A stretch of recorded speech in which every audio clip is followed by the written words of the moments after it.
everybody, and welcome to the Bodacity Show, soon to be the Purpose and Profit Sisterhood podcast. So we're rebranding, renaming, going out onto multiple platforms, including our Facebook group, so that we can reach a bigger audience and get all of these wonderful experts out to more people in the world. So speaking of wonderful experts, I have with me Jane Bishop from Atlanta, in Atlanta, Georgia, currently. Welcome, Jane. Glad to see you. Thank you, Jeanette. It's great to be here.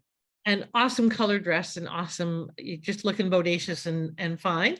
So let me tell you guys a little bit about Jane. She is a daughter, a sister, an aunt, a friend, a volunteer, a caregiver, encourager, unplanned solopreneur, I want to talk about that, and enjoys learning other people's stories. She describes herself as a positive interrupter. I like that. That helps people stop, pause, and think. She understands life is not always positive, and our brains need a positive break at times to regroup, recharge, and refuel. I love it. All right, so let's talk about all of that and more. Tell us first about why you do what you do. Yes, Jeanette, thank you for asking. Great question. Always the why question. And I will attempt to stay away from what I do. I think everyone deserves to have the opportunity to pull out from within them their best, and that whole self-leadership concept. And I'm passionate about that, and I want to be a part of that journey. That's why I do what I do. Right. And so tell us a little bit more about you. What would we not guess from looking at your website or hearing your bio or something like that? What's the juicier the secret, the better. Well, I don't know that I have anything really juicy, but I do know that this is not on any public forum, but I love cars. I love to drive. And if space and money were not an issue, I would own at least 5 different cars. Okay. What's your favorite? What's one of your favorites? Well, a convertible. Convertible. Okay. A convertible, and it depends on the mood. One of the cars I would own would be the Volkswagen little Beetle, like they used to call. They don't make those anymore, but it depends. I'd have a vehicle for every mood almost. I love it. That's awesome. I have glasses for every mood. You should have a for every mood. I think that's a great idea. I love your glasses. I did get to drive a Porsche one time years ago, so that was great. A friend of mine had one, and he took me out and said, hit it. And then we were flying down the road. He said, now press the brake. I was a little hesitant. He said, no, hit it. And boy, did we stop on a dime. That was great. I love it. Well, you could just make a hobby of taking various vehicles for a test drive. Well, I could. That's one of the things about enjoying about travel, because you get all these rental cars. So exactly. That's true. Well, I tend to travel in my vehicle a lot. Like I drive my truck, like I just drove down to Phoenix and back and so forth, but not everybody likes long distance travel. But right. Yeah, I think, go take a Lamborghini for a test drive. I personally don't find them very comfortable, but some people do. Anyway, I think they're less about comfort and more about status and perception and so forth.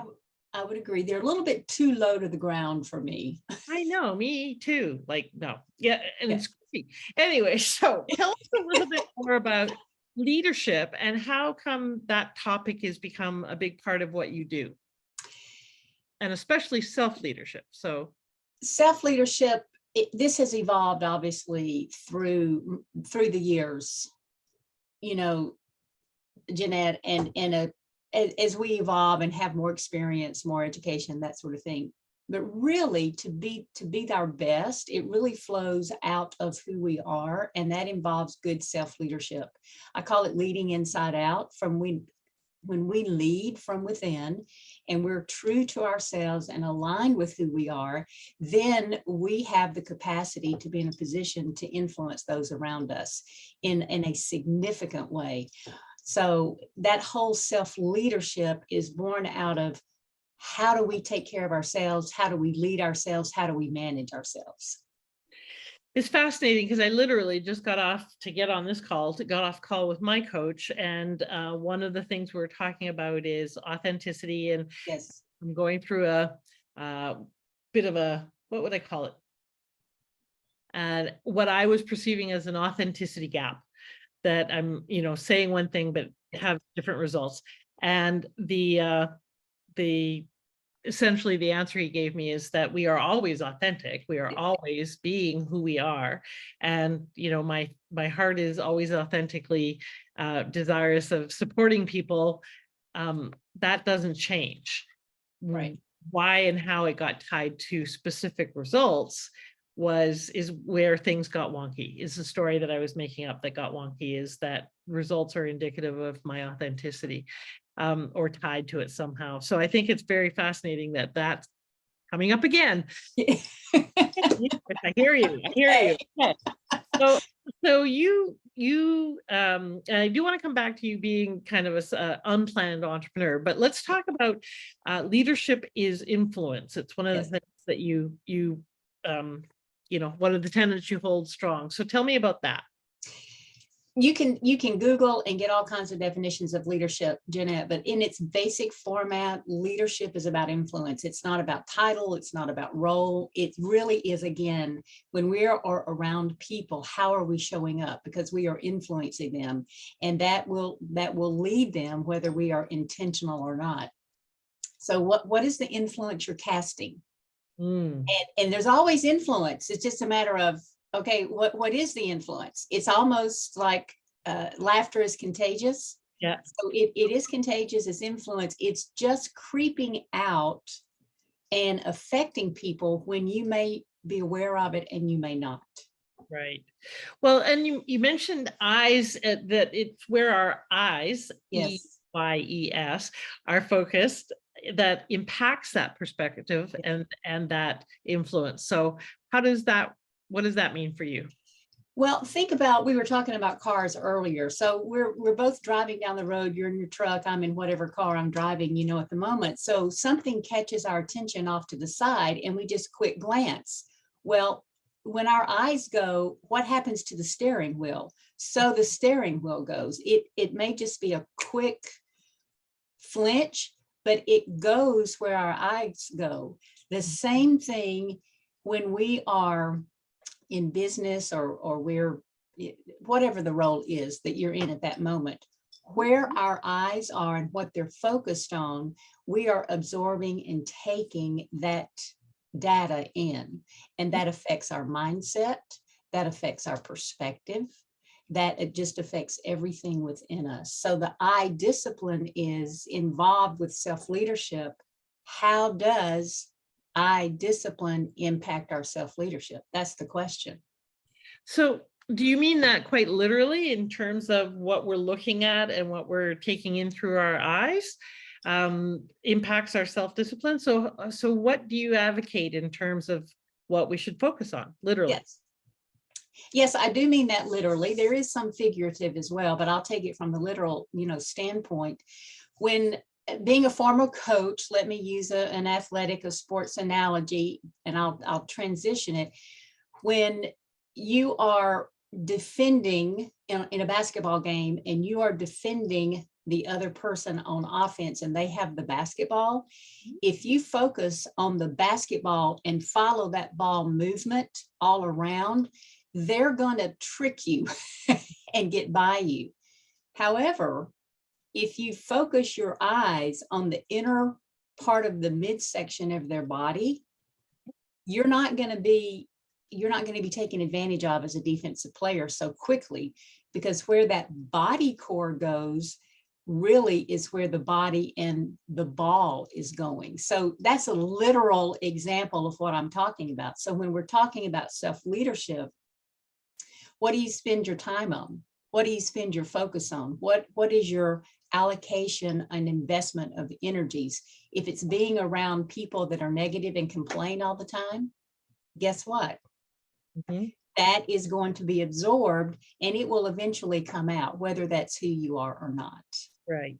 That makes lots of sense. So what are some of the things that you advocate if people are finding it difficult to get themselves motivated, to get themselves to do what they know they need to do? What are some ways, for practical ways, for people to practice self-leadership when they least want to and when it's least accessible? Great question. First of all, the one thing that they have to acknowledge is that they have an inner core. Just like our physical core, our muscles in the middle part of our body, that affects every aspect of our body. So if our physical core is weak, our body's going to be affected. The mechanics, the joints, the muscles, down the line. So when we are acknowledging that, we also have a self-leadership core. And I believe everyone, once they notice who they are and their inner core, then they can develop their own plan. I've got 5 things that show up for me that I live by and practice. But I want to say one thing about core first. Core for me is about the alignment of my character, my operating system, based on my beliefs, my values, those types of things. And the R is for relationships. And then the E is emotional intelligence. So that's the first thing that I would encourage people to do, is get in touch and check in with yourself. What is your inner core? And create that acronym that aligns with you. That's the first thing. What was the O in that? Operating system. Oh, okay. So That's our values, our beliefs, okay. What we abide by. Okay. So character, operating system, relationships, and emotional intelligence. Yes. That's the core for Jane. Okay. Everyone has a core. So what's your core? For example, Jeanette, just what's one thing that comes to top of mind for you that would be part of your inner core? Well, what my stand in the world is that I want people to get that they matter and live like they do. So one of my core fundamentals is really seeing where people are not getting that they matter. And part of why that matters to me, of course, is because I always wanted to matter. So really choosing daily how I see that for myself and for others, and how does that get lived into? Because the freedom comes from the action, not from just the intention. So that's for me, one of the core things is taking I matter into action so that it becomes a tangible thing. So when you stay aligned with that, or you stay true to that, then that is going to influence how you show up and your leadership with others, because you're leading from the inside out, especially when those things in business come along that try to knock us off our path. Then that's kind of one of my 5 leadership skills that are practices that I would like to share with the audience at some point, so that they can maybe be triggered to create their own. Right. Well, actually, let's do that now. What are those 5 leadership skills? Okay.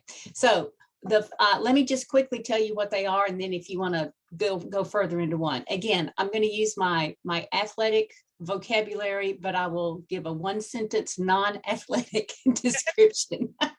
And this comes out of the basketball world. So the first one is block out. That is protecting our space. That's all about time allocation, distractions, derailments. The second one is pivot. Now, I learned to pivot long before it became such a trending term with our COVID time. And pivoting is all about poise, perspective, position, and purpose. And it comes out of that basketball world where you're driving down the court and you stop, but you have to keep 1 foot on the floor. And that's how you stay planted to create a different perspective. The third best practice are about boundaries.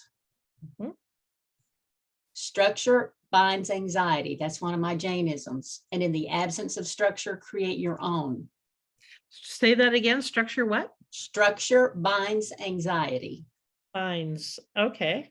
Think of a basket, and the second part of that is, and in the absence of structure, create your own. Okay.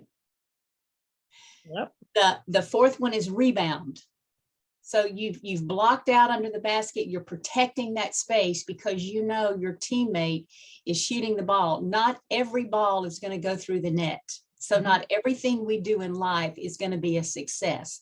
So with rebounding, how do we handle not only success, but how do we handle disappointment? How do we handle failure? How do we handle mistakes? What's our rebound factor? Mhm.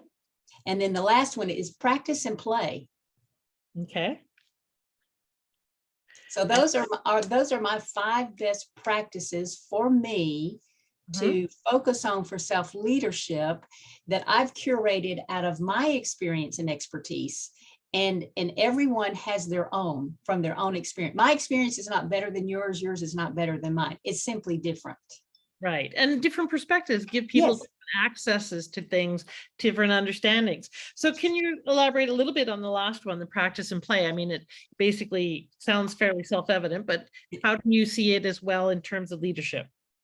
So in leadership, we practice, we create these systems and processes. We create things that work for us, and they're great. And we spend a lot of time on that sometimes and investing in that. At some point, though, we've got to put them into action. We have to practice. Everything that I'm sharing today come out of my own practices. It's not something that I have just done research on and created because I think it sounds good. This is Jane. This is what I practice. And play with who you are in terms of your self-leadership. You have a different pair of glasses for every mood. That's great. You're playing, you're being a leader in who you are. I have a huge set of goofy glasses that I wear and in my positive interruptions sometimes. So have fun with your self-leadership because that's who you are.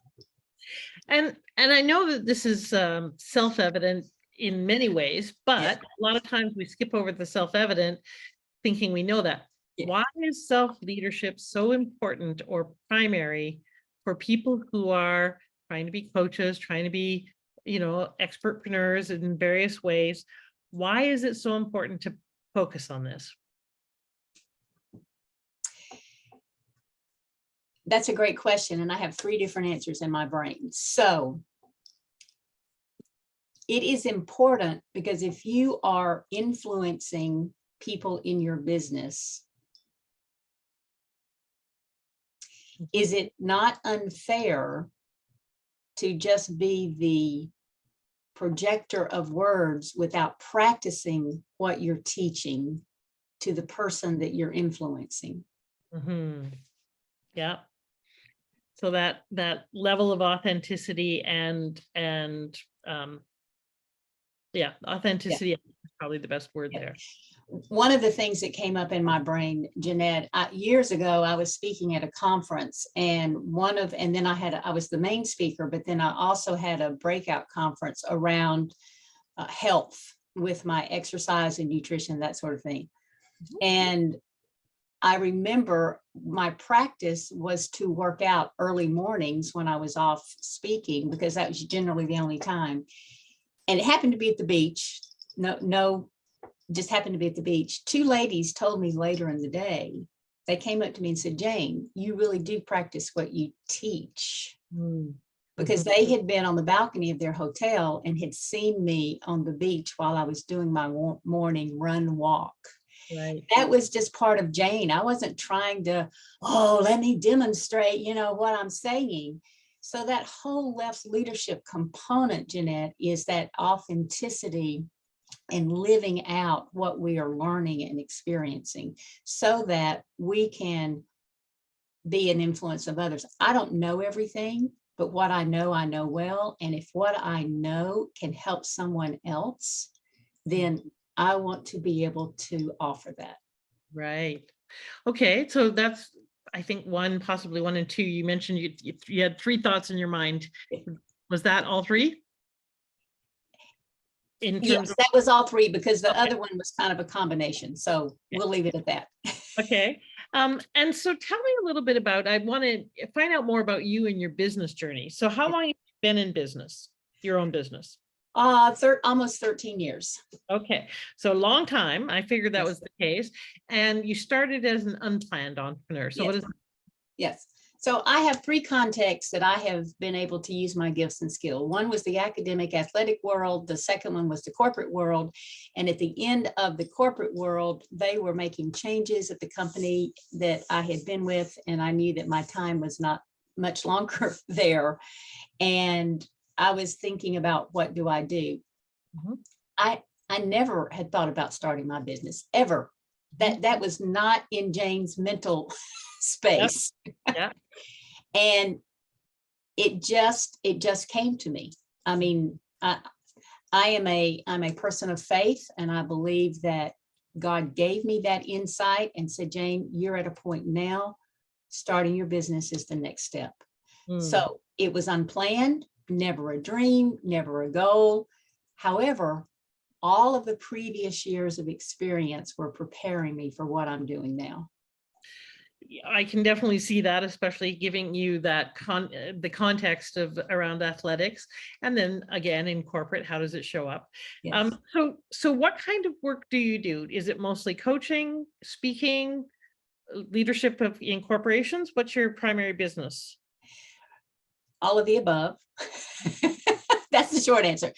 It's individual and team coaching and training and speaking.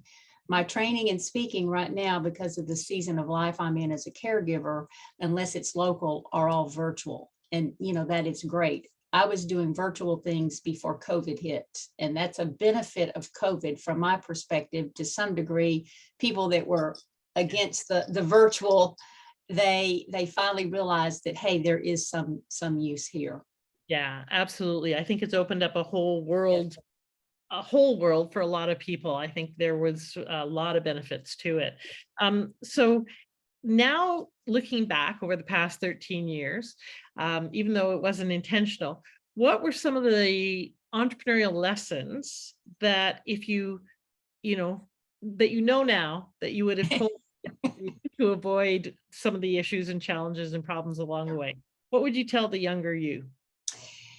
First of all, do some study and research at the beginning and get a better understanding of what the entrepreneurial world is. It's an entirely different context, just like my previous two professional contexts. So that's one thing I would tell my younger self, and I would encourage those who are thinking about starting their own business, etc. Understand the world of being an entrepreneur, and then there's subcultures within that world depending on what your business is. Are you a small business, brick and mortar? Are you a solopreneur and you have 3 people working like I do, me, myself, and I? So there's a wide range. The second thing I would encourage people to do is something that I did. I hired a business coach early in that venture. And I felt like I had good pieces of the business and knowledge. Working with the business coach helped me put it all together in the entrepreneurial world.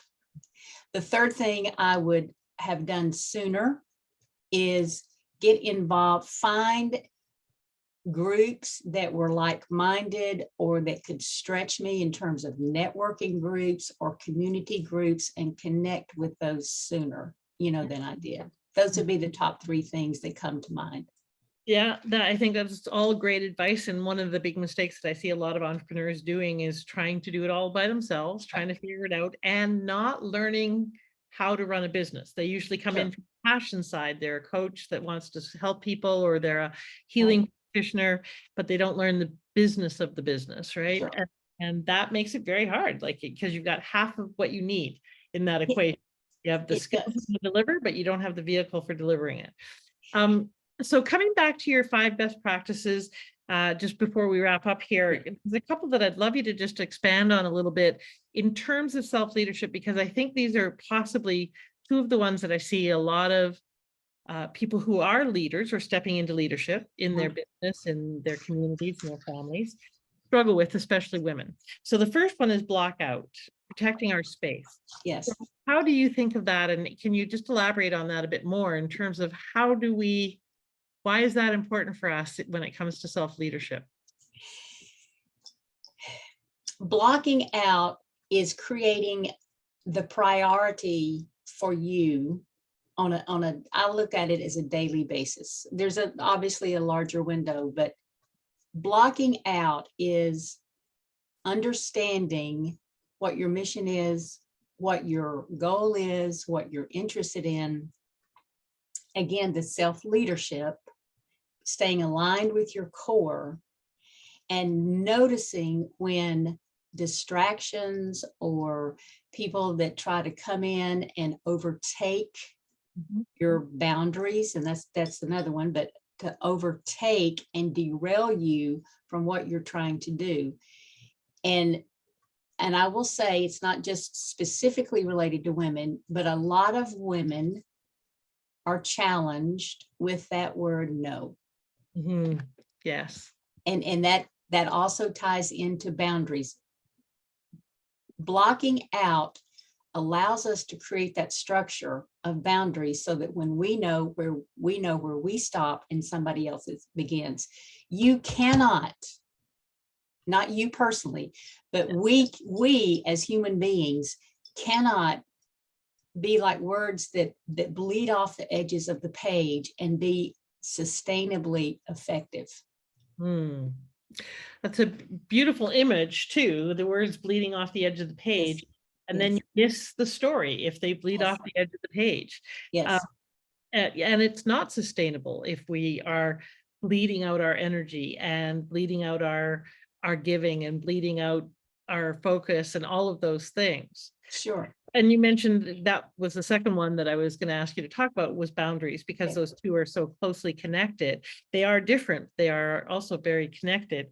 What's a really practical, tactical way for women to set more boundaries in their business or in their lives so they can be more successful? Create a parking lot. Okay. It can be a literal where you have a board or a box, or I call it my mental parking lot. Create a parking lot, and like cars, and choose to park the different aspects of your business and of your life there. And then create the daily boundary. What are your non-negotiables for that day? What will you get to if you reach your non-negotiables? And then drive out the appropriate car to help you drive to that destination. I like it. Yeah, and that's a really good question too, is the non-negotiables. There's so many people, myself included at times, that get overwhelmed by the endless, literally never ending to-do list. Yes. And so to lead effectively, we can't be all things to all people. Right. We can't get everything done. So determining the non-negotiables, figuring out what those are, making them realistic, and then focusing on that gives us a way to set boundaries up against the other distractions, the other things that are clamoring for our attention. So absolutely. I love that. Now, let me just say one other thing about that and give another visual. I will often encourage people to get an actual picture frame or a whiteboard that's the size of a small picture frame, and that's your boundary for the day. And write or draw or put Post-it notes, whatever works with you, what your daily big pieces are. Not your daily, this is my 25 task. But when you own your own business, here's the benefit of that. You can do a trade-off. So let's say you have a plan to accomplish something and a crisis comes up with a family member. Then you don't stop doing something necessarily. You simply switch it and trade it off. So that goes to mindset, because so many times people look at boundaries and blocking out as negative, and it's not. It's to position us to be operating at our fullest at any given time.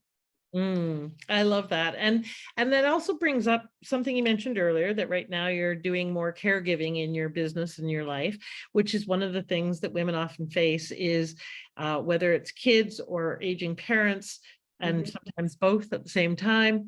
The permission to say no to some things, including ourselves or our business, when we when we choose to say yes to other things that come in.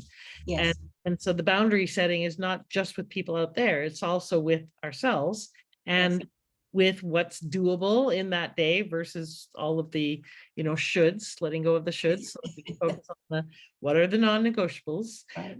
So it really is a dance of permission and claiming that value, claiming Yes.